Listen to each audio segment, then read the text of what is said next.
Salam saudara terkasih, COVID-19 tidak segera akan berakhir. Diperkirakan akan ada sekitar 2 tahunan. Banyak orang ketakutan dengan kesehatan dan kondisi keuangan mereka, termasuk saya. Jadi, apa yang akan terjadi? Menteri Keuangan Ibu Sri Mulyani dalam telekonferensinya memaparkan kondisi terkini perekonomian Indonesia. Kuartal kedua tahun 2020 merupakan periode terberat untuk perekonomian Indonesia. Pertumbuhan ekonomi tahun ini akan sangat tergantung dari perkembangan COVID-19. Outlook prospek pertumbuhan ekonomi kita yang menurun di 2,3%, bahkan jika semakin berat bisa negatif di 0,4%, artinya akan terjadi banyak kesulitan dalam masyarakat dalam memenuhi kebutuhan pokok hidup yang disebabkan oleh banyaknya PHK dan penghasilan atau pendapatan yang menurun secara drastis. Dan pekerjaan atau usaha sekarang akan kembali ke keadaan yang semula membutuhkan waktu paling sedikit 2 tahun. Dan dari beberapa informasi yang saya dapatkan, bahwa tingkat kesenjangan antara yang kaya dan yang miskin akan semakin lebar. Yang kaya akan tetap kaya, tapi yang miskin akan semakin miskin.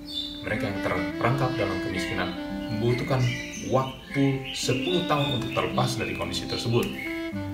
Pertanyaannya ialah, bagaimana cara orang percaya, baik kita sebagai hamba Tuhan, pekerja, atau pengusaha menyikapi situasi yang mengancam seperti ini? Caranya, kuat dengan 3B. Kita dapatkan dalam 2 Timotius 1-7. Sebab itu, hai anakku, jadilah kuat oleh kasih karunia dalam Kristus Yesus. Apa yang telah engkau dengar daripadaku di depan banyak saksi, percayakanlah itu kepada orang-orang yang dapat dipercayai, yang juga cakap mengajar orang lain. Ikutlah menderita sebagai seorang prajurit yang baik dari Kristus Yesus, seorang prajurit yang sedang berjuang, tidak memusingkan dirinya dengan soal-soal penghidupannya, supaya dengan demikian ia berkenan kepada komandannya. Seorang olahragawan hanya dapat memperoleh mahkota sebagai juara apabila ia bertanding menurut peraturan-peraturan olahraga. Seorang petani yang bekerja keras haruslah yang pertama menikmati hasil usahanya. Perhatikanlah apa yang akan kukatakan. Tuhan akan memberi kepadamu pengertian dalam segala sesuatu.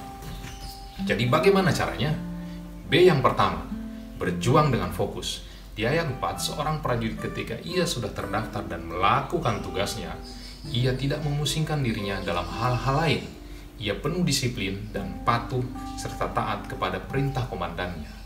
Rencanakanlah waktu untuk bekerja, waktu untuk keluarga, waktu untuk diri sendiri dengan target pencapaian yang terukur. B yang kedua, bertanding dengan integritas. Di ayat yang kelima, seorang olahragawan hanya dapat memperoleh mahkota sebagai juara apabila ia bertanding menurut peraturan-peraturan olahraga. Ia tidak bisa mengubah peraturan seenak hatinya. Saudara melakukan penjualan dengan timbangan yang tidak tepat dan mengakali mesin timbangan agar beratnya menjadi kurang dan mendapatkan keuntungan lebih dengan curang. Itu berarti saudara tidak memiliki integritas. B yang ketiga, bekerja keras dengan sabar dan tekun. Di ayat yang ke-6, seorang petani untuk dapat menikmati hasil usahanya, ia harus bekerja dengan rajin dan sabar, serta tekun memelihara benih yang sudah ditanam, dengan menyiram dan merawat tanamannya jika ia mau menuai hasil yang baik kelak. Jangan malas dan mengharapkan hasil yang melimpah, itu bodoh namanya. Itulah 3 gambaran karakter yang harus dimiliki seorang percaya, baik sebagai hamba Tuhan, pekerja, atau pengusaha. Berjuang dengan fokus, bertanding dengan integritas, bekerja dengan sabar dan tekun. Setiap karakter memerlukan ketekunan dan ketahanan untuk menderita jika ingin berhasil.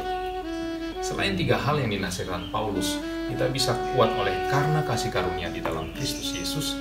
Dia mengingatkan di ayat yang ke-7, Tuhan akan memberikan hikmat dan pengertian yang dibutuhkan. Tidak cukup hanya bermodalkan keinginan. Sebagai orang percaya, kita perlu melayani atau bekerja dengan motivasi yang tepat, kemurnian hidup, dan ketaatan pada kehendak Allah. Stay home, stay safe, stay strong. Tuhan memberkati kita semua. Amin.